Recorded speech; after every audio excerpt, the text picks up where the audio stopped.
Dalam kebenaran Tuhan tidak ada pernah ada yang salah. Kami percaya Tuhan, kami sudah meninggalkan masa lalu kami. Ajari kami untuk fokus bukan kepada masa lalu tapi kepada masa depan yang penuh pengharapan. Terima kasih Tuhan, kami tahu ketika kami berjalan di atas kebenaran, kebenaran memerdekakan hidup kami. Kami percaya firman-Mu memerdekakan, kami percaya firman-Mu memberikan pelita bagi kami. Kami sambut firman kehidupan hanya di dalam satu nama, Yesus Kristus Raja kami yang luar biasa, kami berdoa. Kita sama-sama katakan, amin. Haleluya. Silakan duduk. Shalom. Selamat bulan Desember. Saya senang kalau sudah Desember. Di mana-mana ada kado, di mana-mana ada pohon Natal, hiasan luar biasa. Jadi saya selalu teringat sama kata-kata ayah saya, almarhum. Jangan cuma suka kadonya tapi jadi kado bagi orang lain. Itu kata-kata nasihat yang tidak pernah saya lupakan. Jadi kado bagi orang lain. Bulan Desember bulan yang luar biasa. Bulan yang betul-betul sebuah peringatan yang hebat, yang dahsyat bagi umat manusia. Di mana seorang bayi yang akhirnya menjadi raja atas kehidupan diberikan untuk kita. Saya akan bahas sebuah firman yang ada kaitannya juga dengan Natal. Supaya saudara mengerti apa yang Yesus ajarkan. Kalau saya bisa berikan nasihat kepada saudara, terus pelajari tentang sistem kerajaan, itu saya selalu katakan. Dan kemudian saudara juga mulai membedah semua kata-kata yang Yesus ajarkan khususnya. Itu luar biasa, banyak yang memakai perumpamaan, banyak memakai kiasan. Dan itu hal-hal yang sangat penting. Kami di publisher kami baru mengeluarkan buku yang hanya memuat perkataan Yesus saja. Banyak orang yang masih ogah-ogahan baca Alkitab, kalau sampai nggak pelajari atau tidak baca perkataan Yesus juga itu keterlaluan. Jadi satu buku judulnya hanya perkataan Yesus. Jadi semua yang ada merah-merahnya di Alkitab dipindahkan ke satu buku, memudahkan kita untuk jadi baca semua yang Yesus katakan, termasuk khotbah di bukit dan lain sebagainya. Banyak hal-hal yang kita bisa belajar dari Sang Raja yang hebat, yang luar biasa. Firman-Nya menembus waktu, firman-Nya menembus generasi, dan itu selalu firman yang luar biasa, relevan sampai hari ini. Makanya dikatakan selalu firman itu hidup. Kemudian saudara juga bisa pelajari kalau saudara mau tahu tentang kasih karunia Tuhan setelah kematian Yesus. Orang yang paling hebat mengungkapkan semuanya itu dengan sangat jelas dan gamblang adalah Paulus. Itu juga terus saudara pelajari dan nanti saudara akan dimerdekakan hidupnya. Bukannya berarti yang sisa yang lain gak penting, tapi paling tidak saudara mulai dari situ. Mulai dari perkataan Yesus, mulai dari tentang karyanya Tuhan yang besar, pelajari satu-satu. Saya berikan judul khotbah saya, judulnya mungkin gak populer, judulnya air hidup. Air hidup sesuatu yang gak kelihatan, sesuatu yang mungkin bagi manusia tidak penting. Sesuatu yang mungkin bagi kita sesuatu yang sifatnya teologis dan gak kelihatan lah.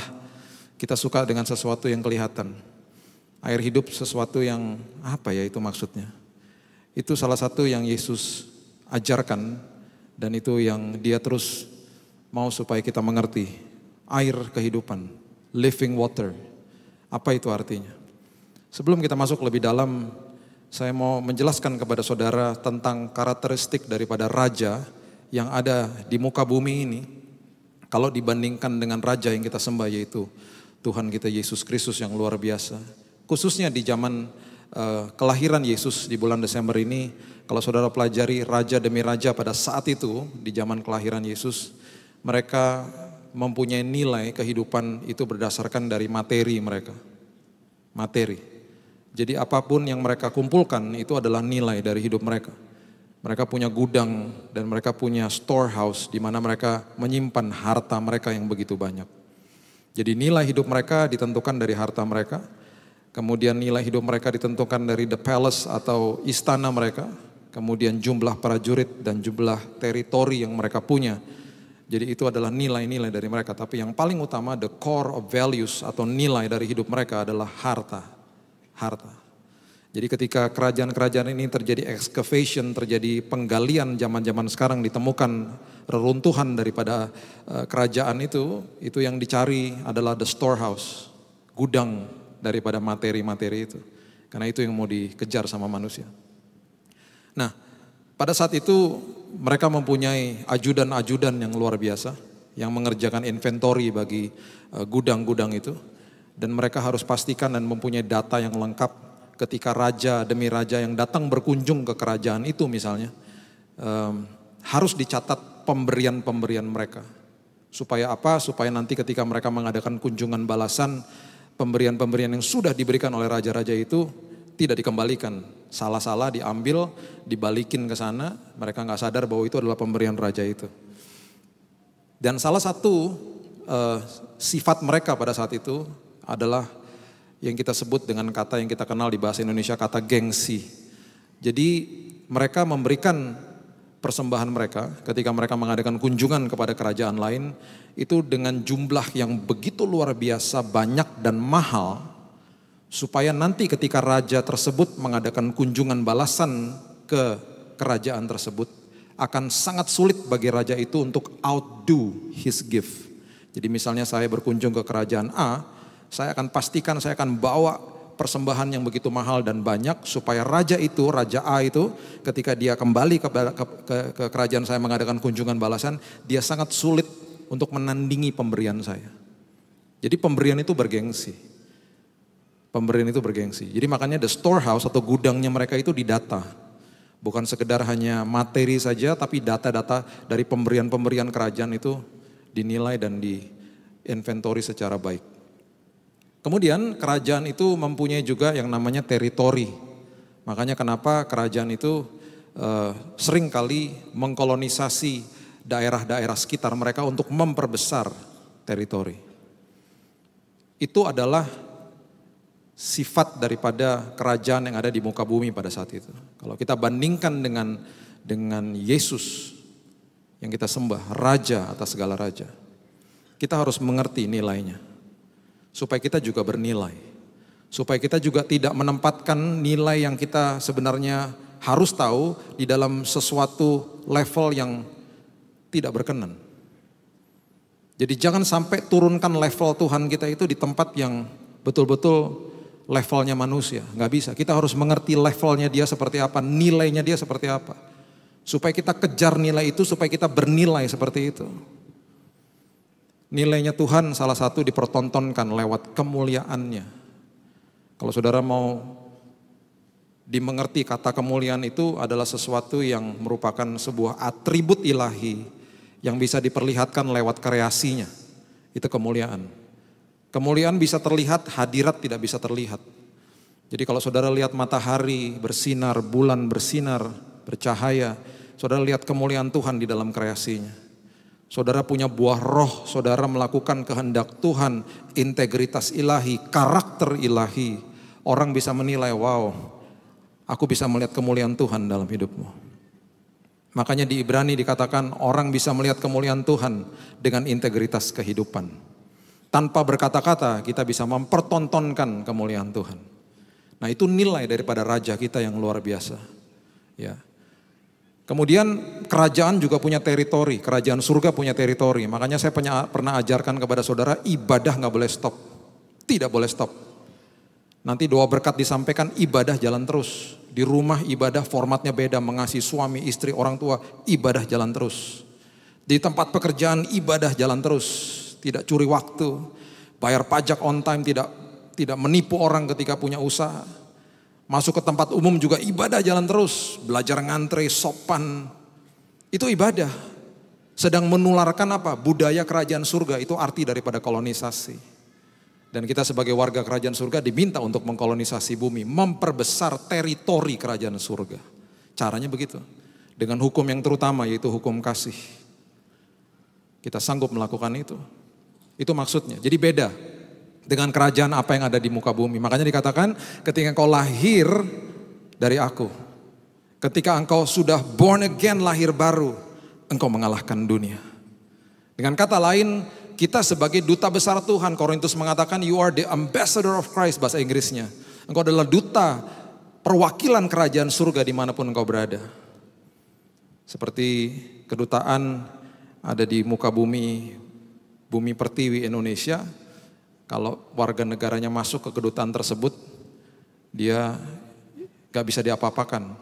Contoh misalnya ada orang Amerika maling gitu ya, saudara kejar malingnya, oh maling, dia orang Amerika, dia lari. Kedutaan Amerika di sini di Citralen kalau nggak salah ya, lari masuk ke kedutaan di sana, udah nggak bisa diapa-apakan. Mau diproses hukum harus ekstradisi, kirim surat ke dalam nanti dari bilang, itu warga negaramu maling ayam kemarin di sini.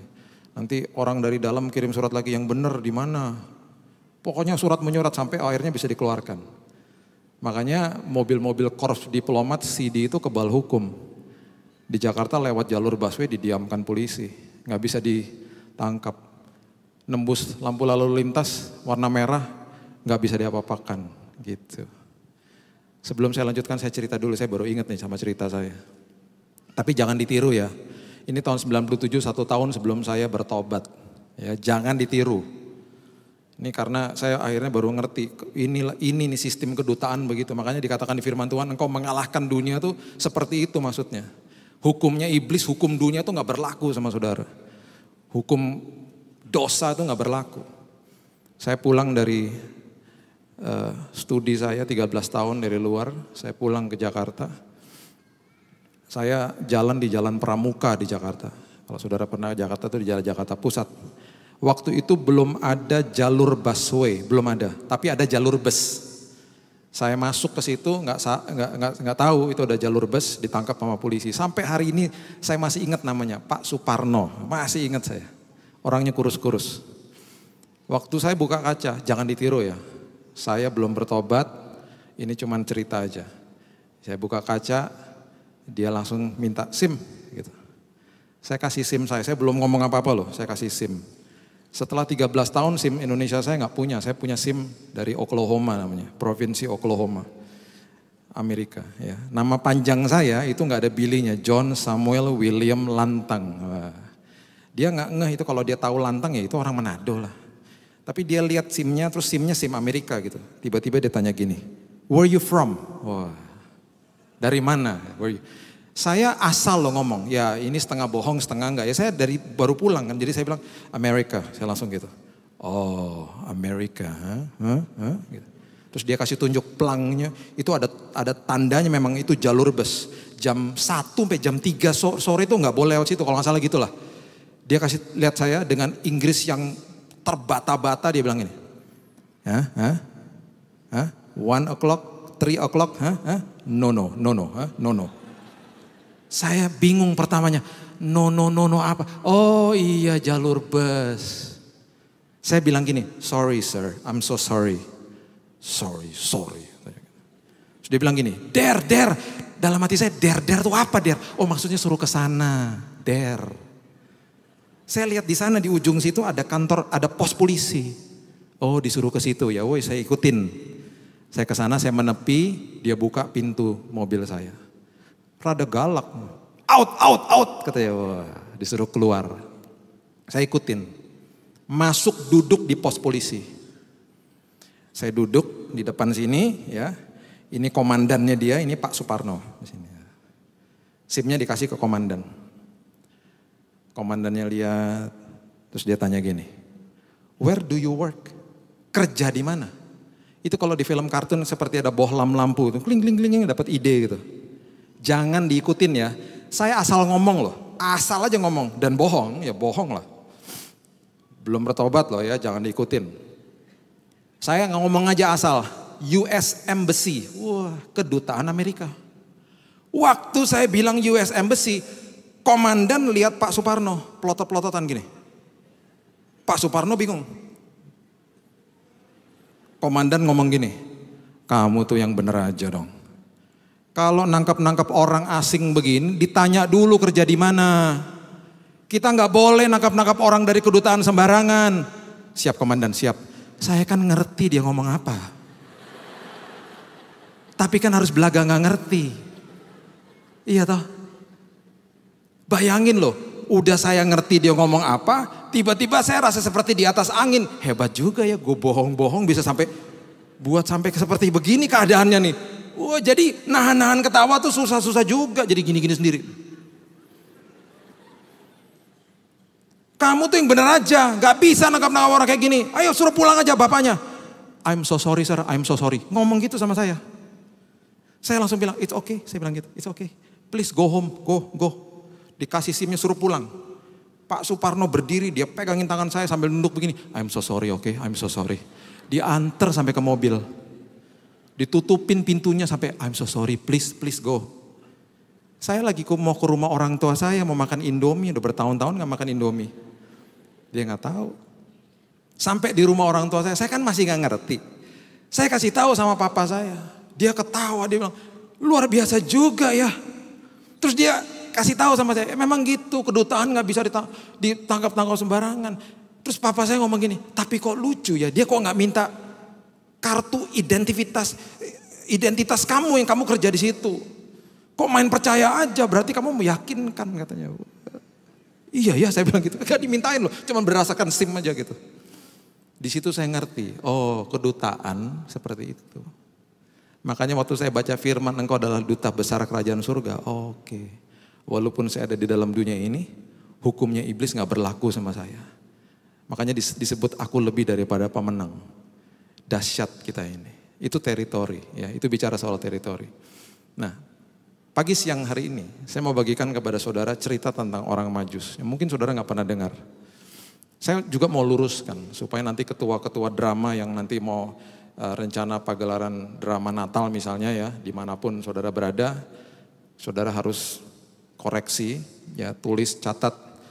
Semoga nanti setelah firman ini saudara belajar firman dan juga belajar kebenaran. Ya, kita buka Matius pasal yang kedua, ya, ayatnya yang pertama.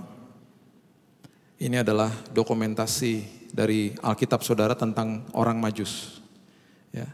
Orang Majus, bahasa Inggrisnya disebut the Magis, atau disebut juga the wise men, disebut juga kings, dan terjemahan yang saya paling suka di Alkitab The Message ditulisnya the band of scholars, orang-orang yang sangat pandai, ya, orang-orang yang sangat pandai, raja yang sangat pandai dan kaya, orang-orang Majus dari timur, ya. Ayat pertama Matius 2 dikatakan begini, sesudah Yesus dilahirkan di Bethlehem di tanah Yudea pada zaman Raja Herodes, datanglah orang-orang Majus dari timur ke Yerusalem. Koreksi yang pertama, ketua-ketua drama Natal, orang Majus gak pernah disebutnya 3. Disebutnya orang-orang Majus, pemberiannya 3. Orang Majusnya gak pernah disebut 3. Malahan ada beberapa tafsiran 6 malahan. Oke. Datang dari timur. Nah, kemana mereka datang? Mereka datang bertanya-tanya ke kerajaannya Herodes. Ya, jadi ayat 2 bertanya-tanya di manakah dia raja orang Yahudi yang baru dilahirkan itu. Kami telah melihat bintangnya di timur dan kami datang untuk menyembah dia. Perhatikan kebenaran ini. Orang Majus, band of scholars, the Magis, the wise men, kings. Ini mereka datang dari timur Yerusalem. Kalau saudara belajari peta pada saat itu, di daerah yang paling dekat adalah Bani Moab sama Bani Amon, daerah Jordania, Syria. Gak mungkin datang dari situ. Itu musuhnya Israel. Dan tidak ditemukan orang-orang pandai pintar di situ. Mereka adalah the savagers, dikatakan. Mereka pembunuh-pembunuh yang luar biasa. Sukanya perang. Timur itu lebih lagi ke timur sana. Kalau kita tarik lebih dalam lagi ke arah timur, itu ditemukan raja-raja yang sangat pandai, yang sangat luar biasa, dan elit dan bangsawan yang luar biasa pandai. Itu ada di daerah-daerah kira-kira Persia, Babilonia. Persia, Babilonia itu sekarang jadi Iran, Babilonia jadi Irak. Dan ada daerah-daerah lagi di tengah-tengah itu. Kita tariklah yang paling jauh lah ke Persia itu kira-kira jaraknya 2.200 kilo dari Yerusalem. 2.200 kilo. Dengan kebenaran sekarang, dengan apapun infrastruktur yang sudah ada. Kalau saudara jalan kaki dari 2.200 kilo ke Yerusalem pada saat ini, dengan infrastruktur yang sudah ada, dengan jalanan yang sudah ada, saudara bisa tempuh dalam waktu 18 sampai 20 hari. Ya, sekitar beberapa hari, saudara bisa tempuh perjalanan non-stop tapi, ya non-stop. Jalan kaki. Dengan istirahat dan lain sebagainya bisa-bisa 1 bulan lebih. Ya. Kemudian daerah Babilonia itu sekitar 1.900 kilo. Perbandingan lah, Jakarta Surabaya itu sekitar hampir 800 kilo. Dengan moda transportasi yang hebat pada saat ini, saudara bisa bolak-balik Jakarta Surabaya 1 jam 15 menit. Beberapa waktu yang lalu saya sempat pelayanan di Surabaya hari Selasa, berangkat pagi jam 6, pelayanan jam 10 pagi, jam 3 sore udah balik lagi Jakarta. Semudah itu gitu ya, segampang itu. Nah, ini juga dengan moda transportasi yang saya katakan tadi, dengan infrastruktur yang sudah ada bisa ditempuh dalam waktu ya 20 hari, 30 hari lah. Ya, 30-an hari saudara bisa sampai 2000 kilo tuh kalau jalan dengan istirahat. Zaman itu belum ada jalanan yang tetap, hutan dan lain sebagainya, dan belum ada pemandu jalan yang baik. Kira-kira perjalanan mereka itu, the Magis, orang Majus, raja dari timur itu bisa ditempuh dalam waktu 3 sampai 4 bulan. 3 sampai 4 bulan. Dan waktu dikatakan mereka melihat bintang di timur, itu jangan hanya disikapi segitu aja, harus dipelajari. Coba saudara camkan pelan-pelan dan saudara mulai digest, mulai dicerna. Mereka itu dari timur itu gak mungkin kongko-kongko sama teman-temannya di sekitar-sekitar kerajaannya kemudian bilang-bilang gini, kamu lihat bintang itu ya? Kamu dapat pewahyuan yang sama gak bahwa akan ada raja yang sudah lahir? Ini bukan raja yang punya istana loh, raja yang masih bayi yang mau dikunjungi. Tadi ingat ya, nilainya mereka adalah ketika mereka mengunjungi salah satunya kerajaan-kerajaan yang sudah ada memberikan persembahan-persembahan. Ini enggak loh, mengunjungi bayi yang sudah lahir, yang nantinya katanya akan jadi Raja Israel. Dan ini enggak mungkin yang dapat cuma satu orang, satu raja. Terus mereka ngajak teman-temannya, gitu. Nggak mungkin, ini pasti beberapa daripada mereka berjumpa, nah yang namanya divine encounter, berjumpa dengan Tuhan di timur. Sampai pasti mereka meeting. Karena nggak semudah itu, nggak mungkin mereka bilang begini, kayaknya tuh bintang kayaknya ada raja mau lahir di timur tuh, raja-raja Israel, Raja Israel. Seru juga ya ke Yerusalem, berapa lama ke Yerusalem? Ya kira-kira 4 bulan naik onta, yuk, nggak mungkin. Seru juga ya, yuk, nggak mungkin. Sekarang kita bisa gini, Jakarta yuk, besok, oke, gampang. Keperluan mendadak sekarang pun saudara habis ibadah mau ke Juanda, pasti ada tiket. Semudah itu, dulu nggak gitu. Dan kalau mereka traveling, catat ini, kalau mereka traveling, satu raja itu ajudannya bisa paling sedikit zaman itu ya, 40 orang.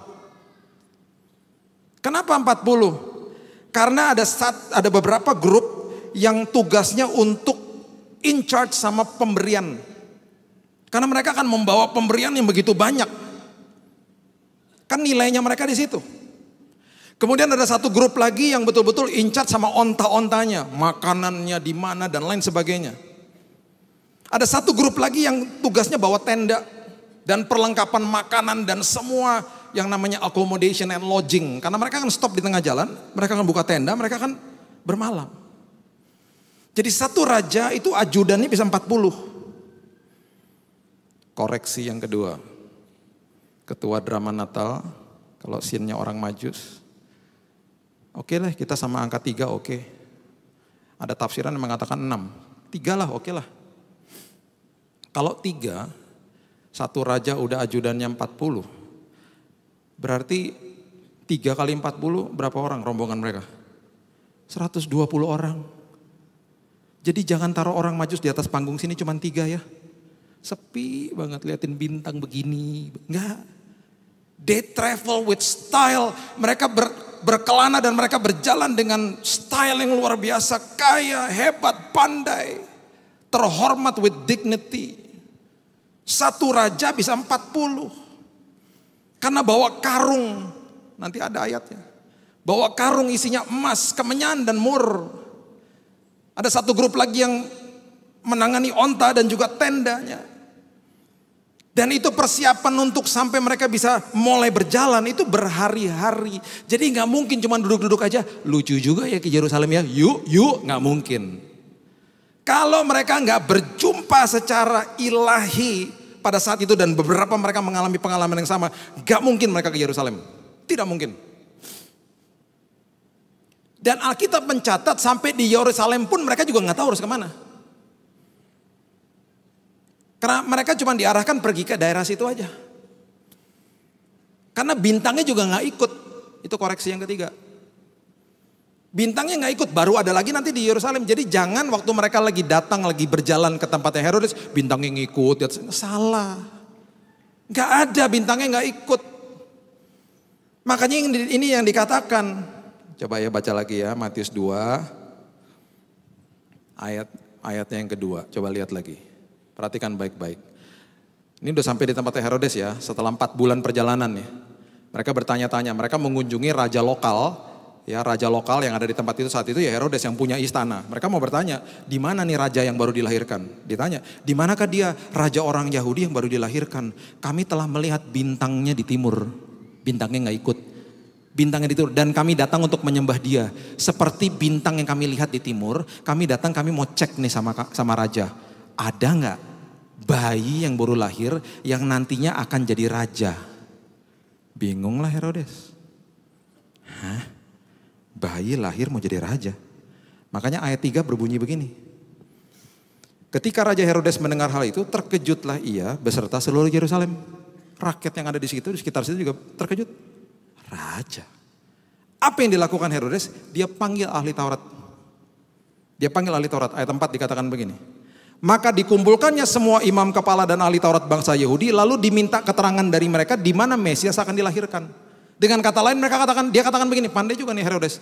Kumpulkan tuh ahli-ahli Taurat. Berarti dia sudah tahu memang ini banyak-banyak nubuatan sudah pernah terjadi. Coba kamu buka itu kitab-kitab Taurat. Ada nggak nubuatan yang mengacu kepada hari-hari ini, di mana di area sini akan lahir atau sudah lahir bayi yang nantinya akan jadi raja Israel. Coba kamu cek, buka tuh kitab-kitab Taurat, dibuka sama mereka. Ketemunya di mana? Di Mika pasal yang kelima, tercatat juga di Alkitab saudara. Mika pasal yang kelima ayat yang kedua. Coba saudara buka. Mika pasal yang kelima ayat yang kedua. Tetapi engkau hai Bethlehem Efrata, hai yang terkecil. Hai yang terkecil di antara kaum-kaum Yehuda, daripadamu akan bangkit bagiku seorang yang akan memerintah Israel. Yang permulaannya sudah sejak purbakala, sejak dahulu kala. Dan ini yang dikutip sama ahli-ahli Taurat. Makanya ayat yang kelima berbunyi begini. Saudara ingatnya gampang ya tadi, Mika 5 ayat yang kedua, sekarang Matius 2 ayat yang kelima, dibalik aja. Ayat yang kelima mengatakan begini, mereka berkata kepadanya, di Bethlehem di tanah Yudea, karena demikian ada tertulis dalam kitab Nabi. Ini buktinya ada tertulis dalam kitab Nabi. Dan engkau Bethlehem, dikutip ayat itu. Tanah Yehuda, engkau sekali-sekali bukan lain terkecil di antara mereka yang memerintah Yehuda, karena daripadamu akan bangkit seorang pemimpin yang akan menggembalakan umatku Israel. Saudara bisa bayangkan gak ya? Orang-orang Majus ini dengan rombongannya, waktu mereka datang ke istana Herodes, kan mau cross check. Bener gak sih kami setelah 4 bulan capek-capek traveling, bener gak perjumpaan kami dengan Tuhan? Dan katanya akan ada bayi lahir, bener gak sih? Itu waktu Herodes lagi panggil ahli Taurat untuk membuka kitab Taurat, itu mereka pasti tegangnya luar biasa. Pasti lihat-lihatan, tegang, bener gak ya? Bener gak ya? Karena kalau nggak benar, nggak tercatat di situ. Karena mereka lagi cross check lah. Kalau nggak benar, pulang lagi. Perjalanan 4 bulan sia-sia. Jadi mereka pasti tegang. Benar nggak ya? Benar nggak ya? Benar nggak ya?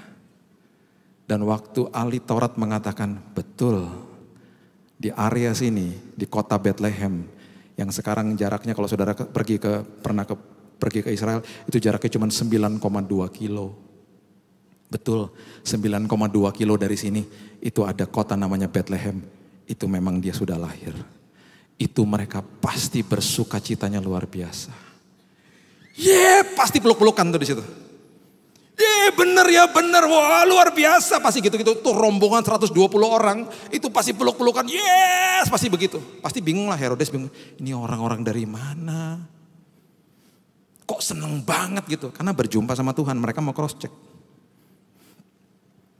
Saya pernah menampak tilas dari Bethlehem ke Yerusalem 9,2 kilo dengan infrastruktur pada hari ini. Saudara bisa sampai ke Yerusalem dalam waktu 30 menit.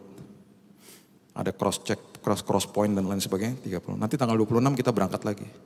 Ada beberapa jemaat di sini yang akan ikut saya.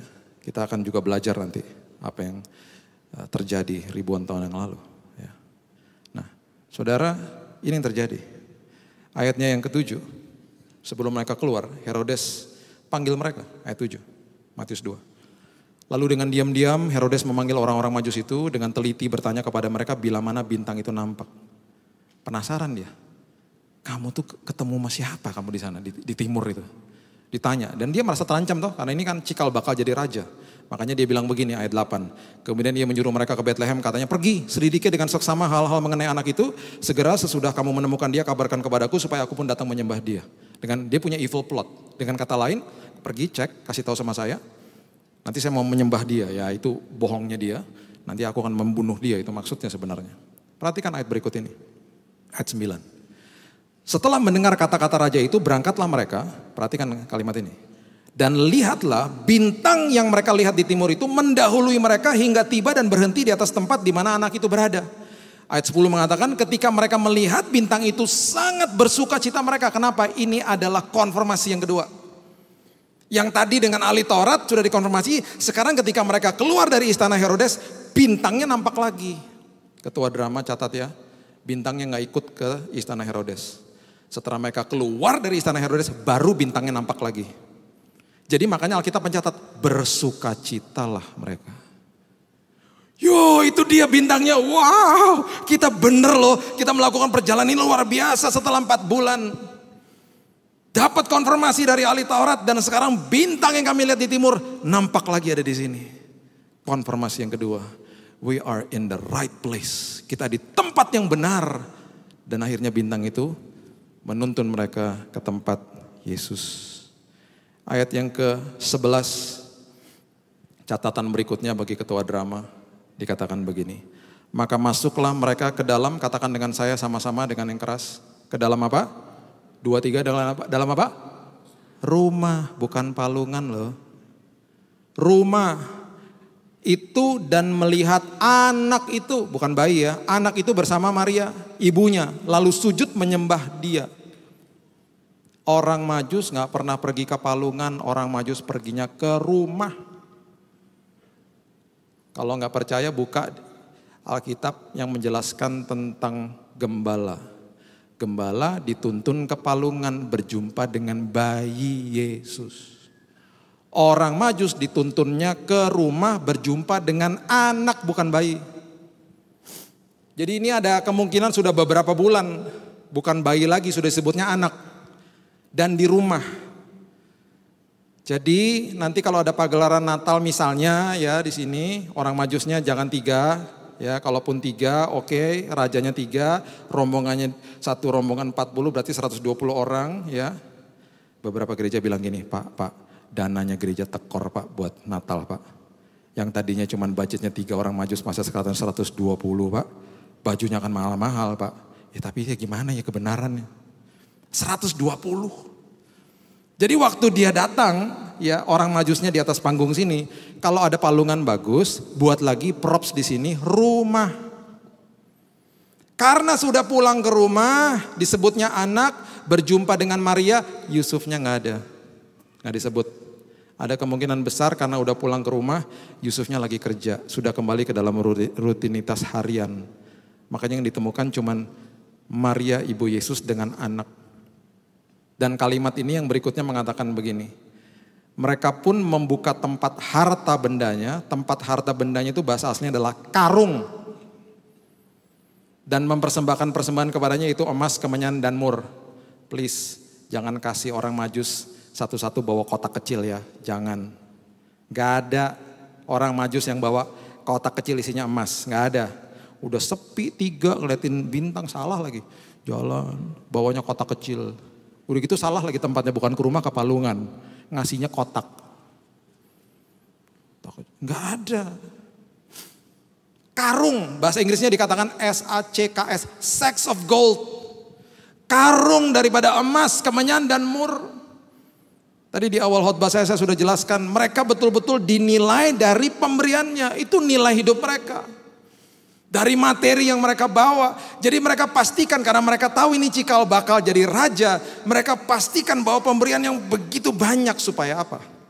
Supaya nanti ketika Yesus tumbuh besar. Kan pengertian mereka masih salah. Yesus mengadakan kunjungan balasan ke kerajaan mereka, akan sangat sulit bagi Yesus untuk menandingi pemberian mereka. Pada hari itu, keluarganya Yesus kaya raya. Pada hari itu keluarganya Yesus kaya raya secara materi.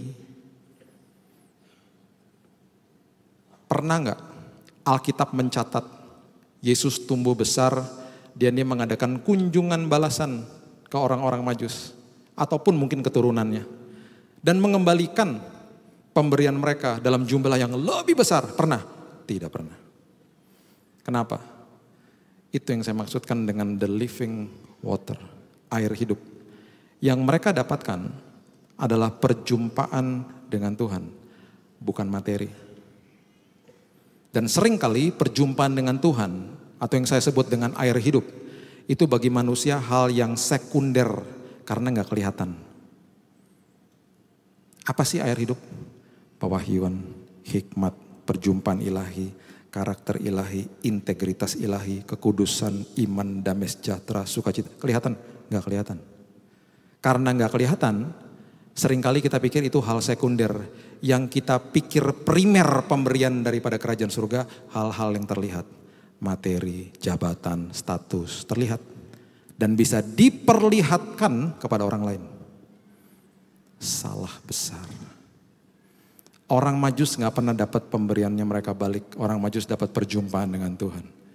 Di ayat yang ke-12 Matius pasal yang kedua dikatakan, dan karena diperingatkan dalam mimpi. Nah ini kata-kata ini kalau dilihat bahasa aslinya luar biasa. Karena diperingatkan dalam mimpi itu bahasa aslinya to have encounter with God. To see the countenance of God. Melihat wajah Tuhan, berjumpa dengan Tuhan. To have divine intervention, intervensi ilahi. Itu yang terjadi. Bukan cuma sekedar mimpi. Supaya jangan kembali kepada Herodes, maka pulanglah mereka ke negerinya melalui jalan lain. Orang Majus tidak pernah dapat materi balik. Orang Majus mendapatkan perjumpaan dengan Tuhan. Perjumpaan di awal di timur, konfirmasi di Yerusalem, dan perjumpaan akhir di Bethlehem. Kalau mereka datang bukan orang percaya, mereka pulang menjadi orang percaya. Itu yang mereka dapatkan. Yohanes pasalnya yang keempat, ayatnya yang ke-7 mengatakan begini. Maka datanglah seorang perempuan Samaria hendak menimba air, kata Yesus kepadanya, berilah aku minum. Ayat 9. Maka kata perempuan Samaria itu kepadanya, masakan engkau seorang Yahudi minta minum kepadaku seorang Samaria? Sebab orang Yahudi tidak bergaul dengan orang Samaria. Ayat 10, jawab Yesus kepadanya, jikalau engkau tahu tentang karunia Allah dan siapakah dia yang berkata kepadamu, berilah aku minum, niscaya engkau telah meminta kepadanya dan ia telah memberikan kepadamu air hidup, the living water. Masih gak ngerti juga, seperti kebanyakan daripada kita, saya pun juga tadinya gak mengerti. Kata perempuan itu kepadanya, ayat 11, Tuhan, engkau tidak punya timba dan sumur ini amat dalam, dari manakah engkau memperoleh air hidup itu? Engkau gak punya ember dan sumur ini amat dalam, mau kasih air apa sama saya? Kita melihatnya sesuatu yang letterlock, sesuatu yang tangible, sesuatu yang terlihat, supaya saya bisa memperlihatkan kepada orang lain. Dan itu kita kategorikan dalam bentuk berkat. Ayat 12. Adakah engkau lebih besar daripada bapa kami Yakub yang memberikan sumur ini kepada kami, dan yang telah minum sendiri dari dalamnya ia serta anak-anaknya dan ternaknya? Masih gak ngerti wanita Samaria. Jawab Yesus ayat 13. Barang siapa minum air ini, ia akan haus lagi. Barang siapa minum hal-hal yang terlihat, barang siapa yang mengejar hal-hal yang bersifat materi, jabatan, status, hal-hal yang terlihat supaya saya bisa perlihatkan kepada orang lain, engkau tidak pernah akan puas. Engkau akan terus haus. Makanya orang korupsi kita juga heran-heran, udah berapa M diambil dari uang negara, tetap saja diambil lagi, seperti gak ada puasnya. Saya berjumpa dengan orang berapa bulan yang lalu yang istrinya 8. Dengan bangga dia bisa bilang sama saya, istri saya 8 Pak. Saya tidak seperti yang lain. Biasanya orang kalau bilang saya tidak seperti yang lain karena saya hidup dalam kekudusan itu luar biasa. Saya tidak seperti yang lain Pak. Yang lain 2, 3, saya 8 Pak. Saya ketemu juga sama istri yang ke-8. Saya bukan diduain, didelapanin katanya. Saya bilang kalau kamu gak puas ya kenapa kamu ada dalam ikatan ini? Ya gimana kalau saya keluar nanti bulanannya gimana? Nah, yang dikejar apa? Yang terlihat. Yang terlihat. Makanya Yesus katakan begini ayat 14. Tetapi barang siapa minum air yang akan kuberikan kepadanya, ia tidak akan haus untuk selama-lamanya. Sebaliknya air yang akan kuberikan kepadanya menjadi mata air di dalam dirinya yang terus-menerus memancar sampai kepada hidup yang kekal. Kejar hal-hal yang tidak terlihat. The intangible things. Air hidup yang tidak terlihat. Kejar yang namanya pewahyuan. Kejar kekudusan. Kejar integritas, karakter ilahi. Kejar damai sejahtera, kejar sukacita, kejar kasih agape. Itu hal yang primer yang Tuhan mau berikan dalam hidup saudara. Kalau itu yang saudara kejar dan memancar keluar dari sini, nanti ketika materi datang, hal-hal yang terlihat datang, saudara menjadi orang-orang yang cakap dalam pengelolaan. Karena sudah ada mata air yang memancar dari dalam sini. Dan itu hal yang primer. Manusia kejar hal-hal yang terlihat, the tangible things. Orang Majus gak pernah dapat materinya balik, orang Majus dapat perjumpaan dengan Tuhan. Wanita Samaria gak pernah dapat air, letterlock air, tapi dapat air hidup yang keluar dari dalam sini. Ketika itu saudara kejar dan saudara dapati, saya dengan bangga bisa menjamin hidup saudara berdasarkan firman ini. Saudara pasti puas. Pasti puas. Tidak mungkin gak puas. Kalau mau cari kepuasan kehidupan, kejar air kehidupan. Saya sudah capek dengan khotbah-khotbah yang distorsi. Saya mungkin minoritas. Karena deviasi distorsinya masif. Jadi kita gak nyadar. Makanya saya katakan berkali-kali berkat gak ada hubungannya sama materi. Saya sudah pernah ajarkan berkali-kali di tempat ini. Ini adalah terusannya saudara.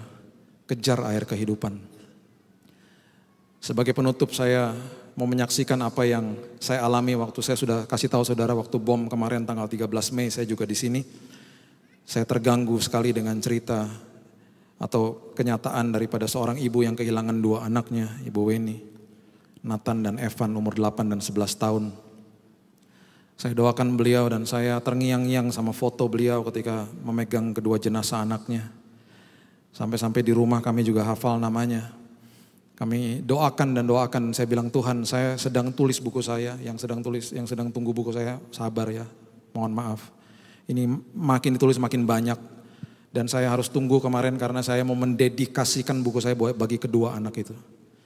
Saya bilang Tuhan saya mau tulis nama kedua anak itu, tapi saya harus minta izin sama ibunya toh. Saya bisa aja viralin di sosial media saya, minta tolong teman-teman di Surabaya ada yang kenal gak sama, pasti cepat dapat jawaban. Saya gak mau, saya bilang Tuhan saya mau ketemu ibu itu dengan kairosnya Tuhan, dengan waktunya Tuhan. Kalau Tuhan pertemukan, saya mau dedikasikan buku saya bagi kedua anak itu Tuhan. Supaya jemaat diajarkan bahwa berkat bukan materi. Kalau saudara ingat khotbah saya, kenapa kata berkat disandingkan dengan kata derita di Matius 5 ayat 9, 10 dan 11. Diberkati engkau, dalam bahasa Indonesia berbahagialah engkau, diberkati engkau ketika engkau sedang dianiaya, difitnah, dicela, dianiaya, disiksa dan lain sebagainya. Kenapa kata berkat disandingkan dengan kata derita? Maksud Tuhan Yesus adalah ketika engkau melewati masalah, yang diubahkan adalah dirimu bukan masalahnya. Itu arti berkat yang sebenarnya. Makanya saya mau ketemu sama ibu itu. 2 bulan lalu saya ada diundang di persekutuan doa di rumah di daerah Manyar sini. Dijemput sedikit telat sampai ke tempat sana, duduk di depan. Gak sadar waktu saya duduk, ternyata Ibu Weni di depan juga duduk sama saya. Saya masih gak sadar, saya senyum, dia senyum. Dalam hati, pernah lihat di mana ini Ibu ya? Tiba-tiba beliau dipanggil ke depan untuk berikan kesaksian sebelum saya bagikan firman. Waktu dia ceritakan siapa dia, lemes lutut saya. Saya bilang dalam hati terima kasih Tuhan akhirnya ketemu. Ada 3 statement, kalimat yang saya gak pernah lupa dia katakan. Di hari ketiga, saya lepaskan pengampunan. Kalimat kedua dia katakan, saya tidak pernah kecewa sama Tuhan. Kalimat ketiga dia katakan, ketika saya antar kedua anak saya ke pemakaman, bagi saya itu adalah rumah baru mereka. Nangis saya, nangis. Saya gak bisa khotbah. Berapa menit pertama saya gak bisa khotbah, saya bilang ngapain lagi saya khotbah Bu? Ibu sudah khotbah luar biasa, itu kesaksian hidup. Orang selalu pikir bahwa berkat materi itu yang dikejar. Ibu ngalami berkat Tuhan yang luar biasa. Kenapa? Karena masalah ibu gak pernah selesai. Anak itu gak pernah kembali ke dalam pangkuan ibu. Tapi justru dalam permasalahan ini, ibu yang diubahkan Tuhan. Itu arti berkat yang sebenarnya, Bu. That's the living water, itu air hidup yang keluar memancar. Ibu ngomong sedikit aja saya bisa nangis, Bu. Karena ada air kehidupan yang memancar dari kehidupan ibu. Hal-hal yang tidak terlihat. The intangible things. Saya minta izin, Bu. Boleh saya tulis nama anak ibu? Boleh, Pak. Saya minta nama lengkapnya, Bu, ya. Supaya kematian mereka tidak pernah sia-sia. Tapi menjadi dokumentasi yang luar biasa. Supaya juga jemaat menjadi dewasa di dalam Tuhan. Ibu sedang diberkati Tuhan, Bu. Ibu mengalami air hidup yang luar biasa. Kejar itu, saudara. Go after the living water, kejar air kehidupan. Jangan kejar hal-hal yang terlihat. Ketika itu saudara dapatkan, saudara menjadi pengelola-pengelola kerajaan surga yang dahsyat. Dan saya bisa jamin berdasarkan firman Tuhan, saudara pasti puas. Pasti puas. Tidak ada kepuasan di luar itu. Pasti puas. Lewati Natal ini. Dan lewati musim ini masuk ke dalam tahun yang baru. Dan lihat kehidupan saudara diubahkan Tuhan. Ketika di dalam sini dipenuhi dengan karakter ilahi. Sebagai mata air yang memancar dalam kehidupan saudara. Mari kita tundukkan kepala, kita berdoa. Terima kasih Tuhan. Mengucap syukur buat kehidupan ini yang sangat dahsyat. Yang Tuhan titipkan dalam hidup kami. Terima kasih buat firman Tuhan. Terima kasih buat kebenaran firman Tuhan. Dan kami percaya Tuhan bahwa air hidup itu yang harus kami kejar. Hal-hal yang tidak terlihat Tuhan. Ampuni kalau kami masih terpesona sama hal-hal yang terlihat Tuhan. Begitu kerdil kami ini Tuhan. Begitu levelnya begitu rendah secara spiritual life. Secara kerohanian.